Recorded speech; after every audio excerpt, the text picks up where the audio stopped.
Hello and welcome to another great episode of Speed Bumps with Charlie Kimball. I'm really excited to welcome today's guest. She's a close personal friend of mine who I've known now for over 12 years. The first time we met, her dad emailed me about coming to meet me as a racing driver. They were IndyCar fans, but came to the racetrack to really connect over both of us sharing type 1 diabetes.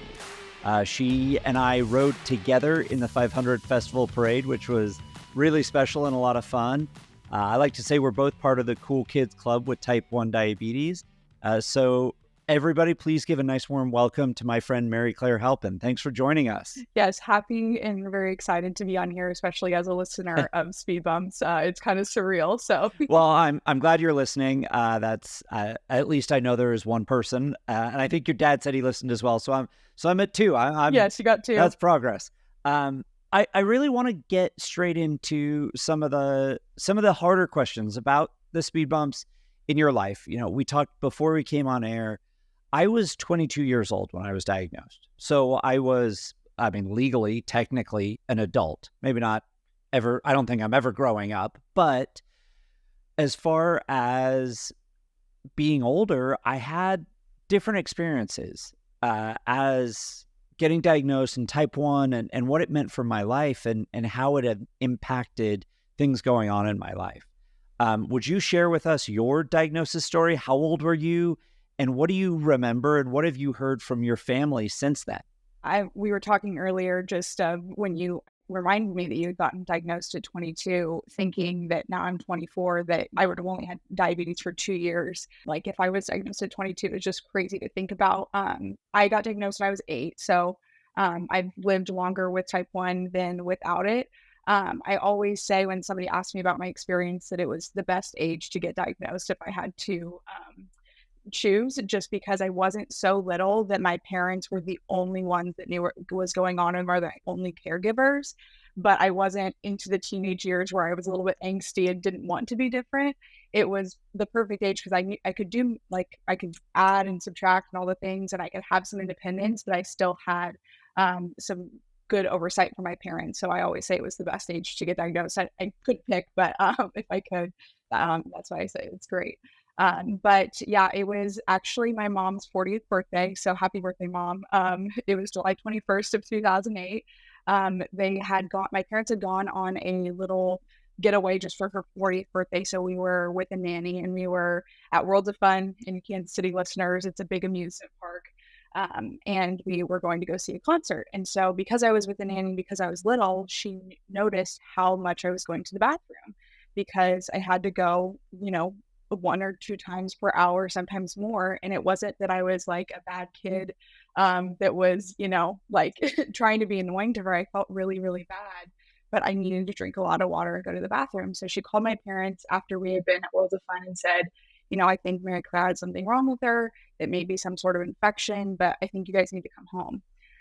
And so funny enough, my dad's dad was an OBGYN and was a type 2 diabetic. So he knew kind of the symptoms of gestational diabetes and a little bit of the symptoms of type 2, and actually had ketone strips at home, funny enough. So I tested for ketones at home, and the strip was black. And he tested with me, and I remember seeing his and be like, "Oh, that's mine. What's wrong with yours?" And he was like, "No, that's yours." So my parents didn't sleep that night. And again, it was my mom's 40th birthday the next morning, which ended up kind of being a really cool God thing, as we say, because my aunt and my Grammy came to surprise her at the front door to say like happy birthday. And so she went out. I remember seeing her in her towel and saying like, I don't know how to say this, but like, we need to go to the hospital. So if you could watch my younger sister, Maggie. So it was a great thing that they were already there to take care of her. So we went into my pediatrician, and my parents, who are both accountants, said, "We think our daughter has type 1. And I'm sitting there, I'm like healthy. Like I had lost a significant amount of weight, but not like unhealthy weight or anything. I was fully able to communicate. And the doctors were like, "With all due respect, you're crazy. And like, you have no idea what you're talking about. This kid is completely fine, but we'll test her just like to make sure."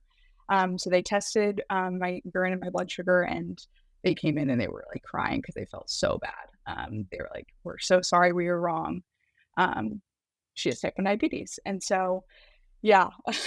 So we went back home and packed our bags because I was completely fine. So it wasn't like I needed to be admitted straight to the hospital or anything. And went to go see our pastor and things like that. And then came home, packed, and my sister was set up with my aunt and my Grammy.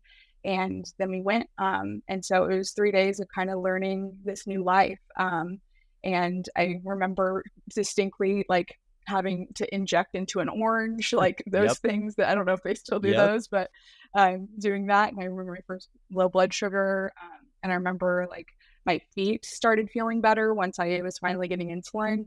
And it just kind of seemed like it was just something that we were going to deal with.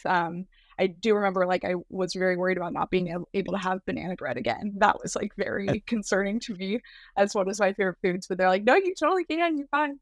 And since then, my parents have kind of given me their perspective of they were trying to be really, really strong for me. But my dad kind of, it hit him the hardest of like, I've worked really hard. I've like made this incredible family. I like want to be successful, like, but this is not something I can protect her from.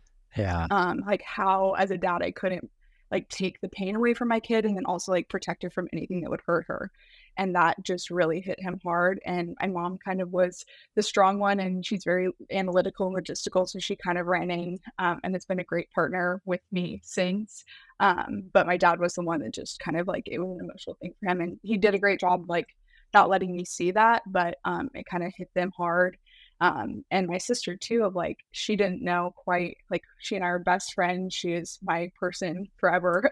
And just like hitting her of like, first of all, being the younger sister, and not having all the attention on her, I think was like something different that she had to get used to. But like, why, like, I'm losing both my parents during this and my sister, like, it was a big life change for her. But it was kind of, it was in the summer. So when I went back to school, I was at a private school, so it was a smaller class size. So we got all of the classes in third grade together and we read like going to school with diabetes, like they had a little book or something like that. Whoa. So, Um, so your class turned your like diagnosis over the summer into an education for all your classmates. Wow. What, how cool. yeah, And they're actually like, before we get too much further into this, there are three things that really stand out to me in that diagnosis story is a parent's intuition, right? Your parents knew, having done some research, having, talked to a family member who was a type 2 and also a doctor, they just knew something was wrong, right? Like looking at you, that's the thing about diabetes, right? Like, this, I know this. Oh, you look fine. How do you have diabetes, right? and so like a parent's intuition, and I know it's typically a mother's, but a lot of times it's the parents together. And your dad feeling like he couldn't protect you. Like, I feel, man, that lands really hard with me because our daughter has a peanut allergy and our son like had a bone infection. Must have been fall of 21, right after the Long Beach Grand Prix in 2021. I went straight from the racetrack to the children's hospital. Like, and we didn't know. And it was very similar. Like, our daughter went home with my parents and my sister. So like home with aunt and Nana and grandpa. So I could go be at the hospital with our son, and not being able to protect your kids against those things is really hard. And then you talked about your sister Maggie and like the two of you together at the racetrack, away from the racetrack. I mean, like thick as thieves is the term that comes to mind for me because you call her your person forever. And I think that is so cool because I have always been so impressed with your family, right? As a foursome, those each individuals as pillars in this like square, and you rely on each other, you help each other. It's funny, my wife Kathleen and I have talked a lot about like they're such a great family. How do we model our parenting after your parents, right? And if our kids turn out to be as great as Mary Clare and Maggie, we'd be a successful parents, right?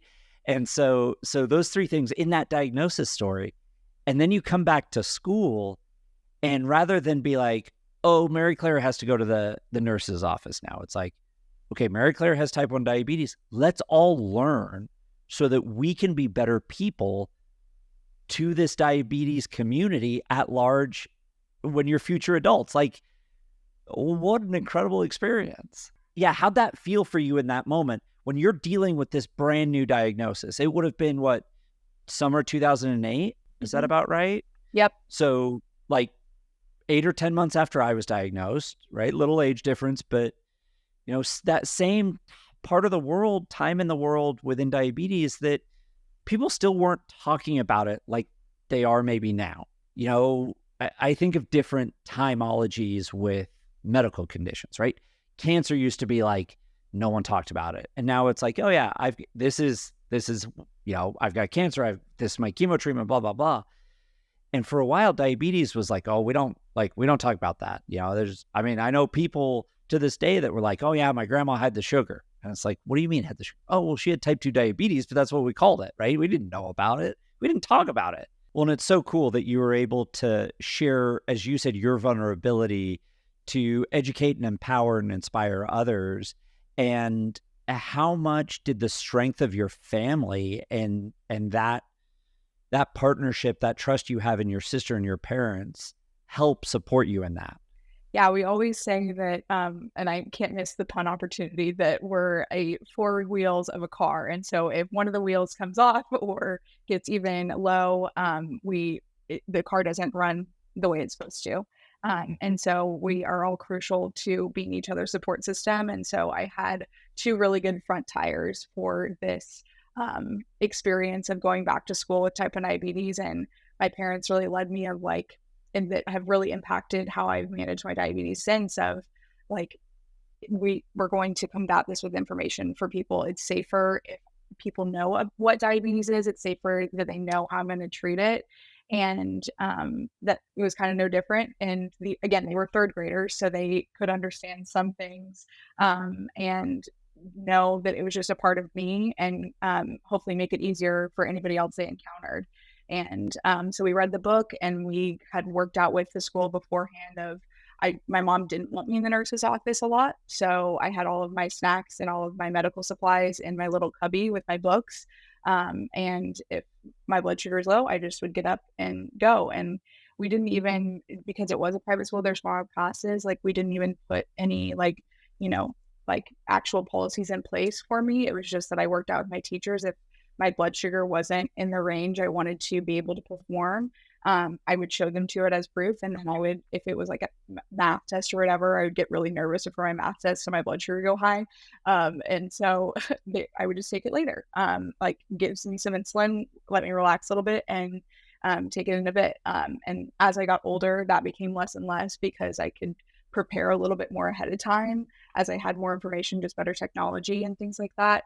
But I really credit my parents and the teachers I had at that point that just were like, this is going to be a opportunity more than anything, to have us be educated and help her live the way she wants to live, and not let it slow me down. So I love that perspective, and that I'm a big fan of puns. So anytime we can get especially a motor vehicle pun in there and talk about not slowing down, I'm all about that, Mary Clare. We've been friends long enough. That I am right on that pun train, and I think that perspective is so powerful, right?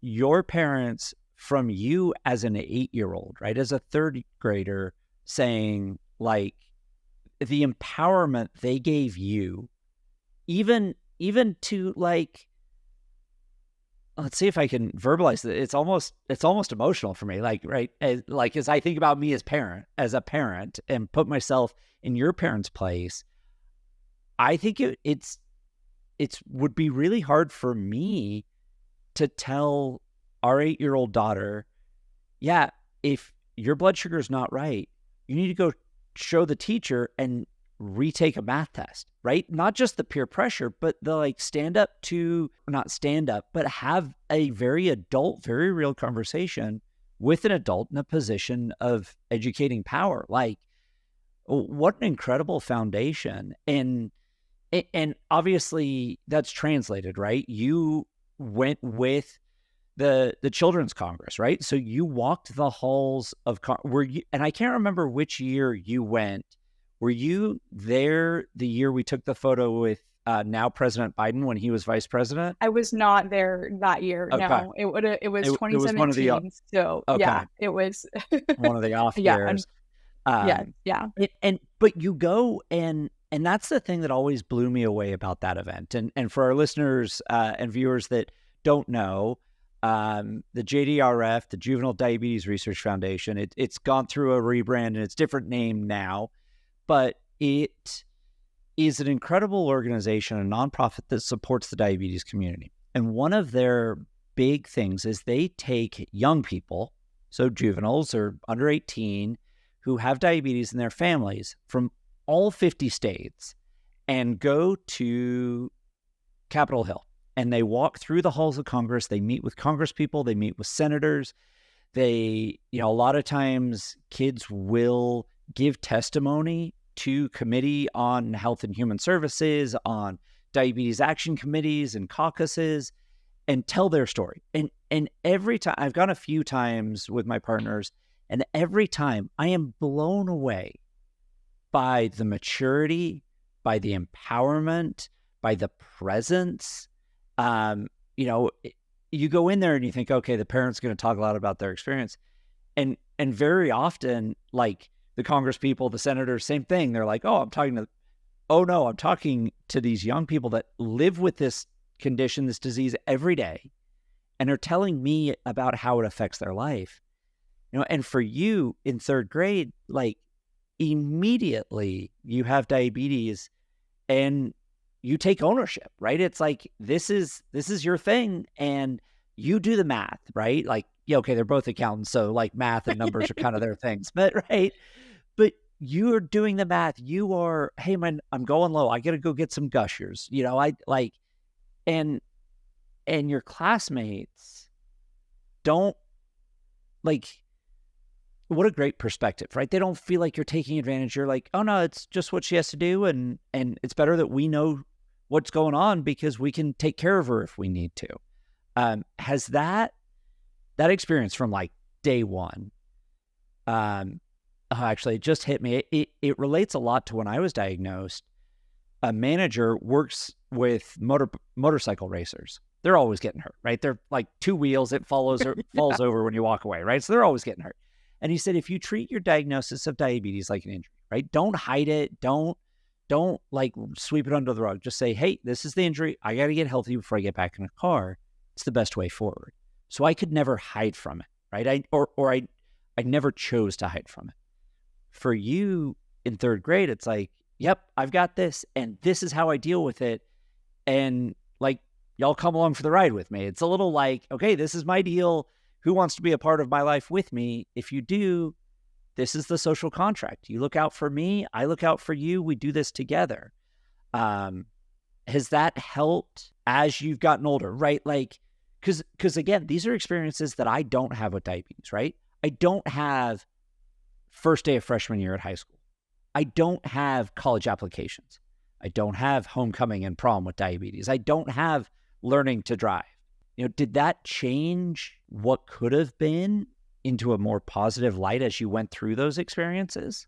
Yeah, 100%. I think when you know how to overcome adversity, and I think also type 1 diabetes teaches you a lot about yourself, of like listening to your body and mind and trusting your gut. I think it shaped me into who I am. And I always say that I wouldn't want to meet Mary Clare without diabetes, because it was just so formational in who I am. And that also has a lot to do with you. I mean, you definitely helped shape how I viewed diabetes at 11, 12 years old, which is still early on in my living with it.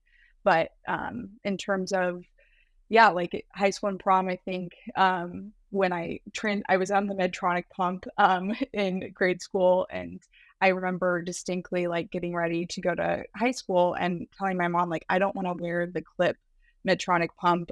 For those that aren't type 1 diabetic, it looks like a pager and it clips, there's a tubing, so it clips onto your clothing, and it's very hard for women of how many layers it has to go underneath and all the things. And so I'm like, can we try the Omnipod so it's wireless, so I can keep my, I don't have to wear it on the back of my prom dress. And again, just a great resource in both my parents of like, yes, like, let's try that. We'll do whatever it takes, like whatever makes you comfortable. And would still sew pockets into different skirts I had and dresses and things to make it as easy as possible for me. But I think what was formational in the early days of diabetes is I knew that I had to surround myself with really good people. And I remember in my grade school days, we would do like a school walk team for the JDRF. So every kid that was a type 1, we would make it a team. And so it'd be several grade levels of students supporting them, and they would buy a t-shirt, and we'd really try to make it a really fun theme. My dad still wears one of them because it says like danger armed with needles, and it works really well because it's neat for him to go biking or walk the dog late at night. So, and it just was a really big community thing, which I think has shaped me beyond this. Is I really value the people that are close to me, and like my best friend from college that ended up being my roommate several years. She would always take the top bunk because she knew that like I needed to be closer to the ground if I got low in the night. And she's a very light sleeper, and so she would hear me beep and like make sure that she heard the gushers opening and all the things like that. And so just having people that, again, you have to give them the information, you have to arm them with boundaries too of like how much is too much care, but the information and the care, and then be very upfront asking them what they can do for you. And I've just been lucky that I've had several people along the way to do that. So Wow, like how incredible, to have that experience in grade school to lead you into like giving back to the community. You talk about being a part of the walks and raising money and awareness, and has it changed your outlook going forward from here, right? Your early 20s, literally your whole life. I know it doesn't seem like it, but as nearly 40 myself, your whole life's ahead of you essentially. Does it change the decisions about what you want to do? Has it inspired you to give back? And how, because I'll after you answer this, I'll ask you a story about babysitting, because I always love that story. I heard that at an event. But has it inspired you to maybe pick different paths in your life that are a little more philanthropic because you felt that support early on? 100%. I majored in agriculture economics at K-State, and I'm not from an agriculture background. And I think one thing that was formational about diabetes is that I do love a challenge. And so not having an agriculture background and going to major in agriculture, that was kind of inspired me in that way. But speaking in front of children, like, or in front of Congress with the Children's Congress at JDRF, and just kind of, and doing lots of public speaking while I was, in grade school and high school about type 1 diabetes, made it really, really attractive to me to do something like that in my career. And so like agriculture policy and how that tied into food insecurity, those are all things that really, really grabbed my attention of being able to help people and advocate, and use my brain to kind of figure out strategy of the best way to help people, and then also be a storyteller. And so now finishing that degree and working at the American Royal, which exists to champion food and agriculture. It's a nonprofit since 1899. And just again, giving its education about agriculture through entertainment, giving kids opportunities to learn about where their food comes from, is what we're there for, but then also teaching adults. And so I'm currently working on our project for our $350 million facility in Wyandotte County of Kansas. I'm on the team to help curate the education center and talking about which agriculture issues are most important for the, livestock showmen that are coming in, that it's important for them to see, but then also the grandparents bringing their grandkids to on a rainy Sunday afternoon to kind of learn about agriculture. And so it's definitely inspired me on the advocacy side, but then also just to help people learn.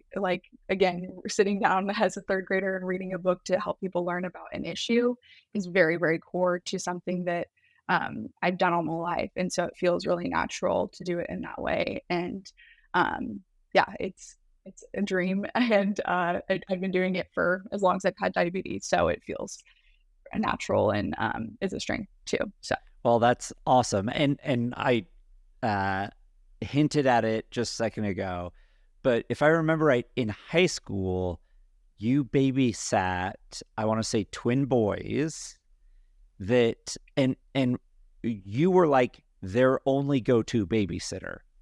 Why and how'd that all come about? So, yes, I met their mom through some of the junior rep events that we've done. She was really, really great about just giving a mom's perspective because that's a huge part of it. And her two little boys, very like unique story in that they both have type 1 diabetes and have had some really scary incidences with it. And so, yeah, in high school, I was their go-to babysitter because the mom felt safe that I knew what I was doing. I didn't have a learning curve with any of this stuff.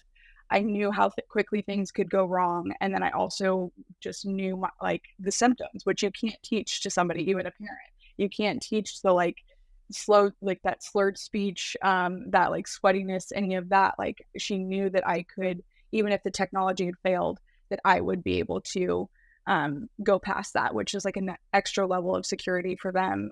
And they were just really, really sweet family. And I got to actually go to Children's Congress with them, which was really special. And her mom was the one that came to my high school and announced in front of everybody that I was going. And it was just a very emotional experience of like, we wouldn't have met each other without both having to slow down for the speed bump, like across the journey of life. Right. We wouldn't have met each other and had this beautiful relationship and trust. And yeah, so it was really, really special to them to go to Children's Congress and be able to share their story alongside mine, and how it affects them differently. And yeah, how it's inspired me to continue to advocate and give back, and be support systems for people that are younger than me 100% too. Well, that's awesome. And I remember meeting the little boy's mom at an event there in Kansas City, I think it was, and being so impressed. And I think it speaks a lot to your presence and ability to successfully manage your, first and foremost, your own type 1 diabetes, right? She trusted that while you were babysitting, you would be able to manage yourself and take care of her kids and be an extra level of support and safety if the technology let them down. Like, I mean, I've always thought that was really, really cool to see, and speaks a lot to your success as person with diabetes. When you say that, it's like, well, that sounds a little goofy, but it is, right? You have to successfully manage it to still be able to take care of yourself and take care of somebody else. Now, you mentioned speed bumps. It is the name of the show. Learning to drive. Any big speed bumps, diabetes or non-diabetes related? Any great high school stories that you can tell that are like, yeah, I was really like, it went really wrong there, but here's what I learned in those moments. Yeah, I mean, my dad would probably think that I was being dishonest if I didn't say that I had a little bit of a lead foot. So definitely could have used some speed bumps. But yeah, learning to drive in high school, I like remember it being like less of a big deal than I like now. I'm like, why did we not make that a bigger thing? But I mean, my dad's a private pilot, so he would have a pre-flight checklist. And so one of the things was just making sure that before I started the car that my blood sugar was, in range. And my friends always knew that like we compared it to drunk driving if I was driving well, because you're slower and it does feel like being intoxicated a little bit. And so the joke was like, Mary Clare, are you too drunk to drive? Right. So they even knew what to do with that. But high school was a great experience for me. I played a lot of sports, which was really fun and different in my managing my diabetes. I ran across country and then was on the varsity lacrosse team, which a high contact sport with medical devices that just stick to you. presented its own set of speed bumps to try to figure that out. But I was, again, really, really had great friends around me that helped me kind of manage those things. And again, just good community and continue to try to give back as um, there was other diabetics in the high school too, and different from my grade school where they weren't as open with it. But again, giving them the space because I had kind of already lived openly with it. So giving them the space to just exist and not have to give the whole rundown. Oh, fantastic. That's awesome. And I'm super excited that you're doing so great sort of after college and in a field, agriculture. You know, our family's big into ag with avocados here in Southern California. I raised animals in 4-H. So it's really cool to see future generations and younger generations continuing to support agriculture and help people understand where their food comes from so they don't say the grocery store. Because while it's important that food gets to the grocery store, where it starts is a little more in-depth of a story. Now, you are a Speed Bumps listener. You will know that these 3 questions are coming. Ask these same 3 questions to all of our guests here on the show. What is the best advice you've ever gotten and from whom? We'll start there. Okay. See how that goes. I would say the best advice I've ever gotten is from my dad. And it relates to why we're sitting here together right now. It's if you don't ask, the answer is always no. And so that was a real experience that I could see kind of play out with that advice is that if he wouldn't have asked if I could meet you, we wouldn't be sitting here. And like you could have said no, and it could have just, been fine. But I think as I've gotten older, that advice has kind of evolved into like, if you don't also ask of yourself certain things, you're never going to know what you're capable of. And so, addressing those things head on, if they're worth the risk. And again, the answer could be no, that you're not capable of that, and you can move on and you learn something along the way. But great advice, Ted Halpin, coming in hot with the great advice. And the story you alluded to, I'm going to tell it just briefly from my perspective, at least. Your dad reached out to me and my team. I think the email ended up in my dad's inbox somehow through how it was set up, ended up in my dad's inbox. And he said to me, "Oh, I got this email from a family. Their daughter has type 1. They're coming to the race in Iowa. They'd love to meet you." I said, "Yeah, sure. No problem. Like, we'll figure it out." So I think the paddock or the garage area in Iowa is adult only, like it's 18 and up based on insurance or something. And so we got together, and I think it was after the first day of running, and it was kind of quiet, and we met just outside the entrance to the garages. And this would have been, I want to say would have been like 2009. It was definitely Indy Lights. So either 2009, 2010, which would have put you like 10, 12 years old, kind of in that range. Yep. And it was like you and your dad and I think it was 2011 because it was your rookie year, if I remember right, because it was after the 500 That's when right. we had seen you. Yeah, so it was your debut. So. That's right. It was after the 500. It wasn't even in Lights. So it was 2011, right? So that would have put you like 12 years old? 11 years old. Okay. Yep. So then, and I don't remember if Maggie and your mom I remember your dad and I remember you and being like, "All right, we're going in." And like the security guard was like, started to put a hand up, but I'm still in my fire suit, right? Still sweaty from the last practice or whatever. I'm like, "Oh, they're with me." And I'm like, "Just keep walking." And so we walked through the gate. And like your dad was kind of like, but I was like, "Just keep walking, man. Like, let's go." And so then we got to spend some time in the garage, and I got to show you my steering wheel, but also like how my continuous glucose monitor mounted to the steering wheel and my drink bottles and really, and to me, I don't know that you would have realized at that moment, but it felt really cool to me to be in the IndyCar paddock and in a place where like I was an N of 1, right? I was very unique in that situation. And I felt like with you there, all of a sudden there were 2 of us, right? There was this community that existed that didn't before. And I really enjoyed that conversation, and it's continued, and And like, as your mom loves to tell the story, she's the one who cried on live national television in the Indy 500 pre-race, and that you got to ride in the parade with me and Camille, and so it's this kind of really cool familial relationship. And now that I got my private pilot's license last year, and your dad, like, it's the coolest thing, and we have just built this based on a common ground. And like you said, if you don't ask, the answer is always no, right? 100%. It makes me think of the Wayne Gretzky ice hockey quote, where you miss 100% of the shots you don't take, right? Like, so, all right. Question number 2. What's your dream car? And we know you've got a bit of a lead foot. So in that dream car, how many speeding tickets do you budget a year? That's a great question. My dad's, I guarantee, rolling his eyes. Yeah. So, well, and he'll be proud. I think our dream car is the same. It's a 1963 Corvette. They have the split window, and so whenever one's out and around, we go and see it. So I've grown up around classic cars all my life, so I would love to acquire one. And yeah, so the speeding tickets would be a lot. There's certain songs like Danger Zone that I don't listen to while I'm driving for that purpose.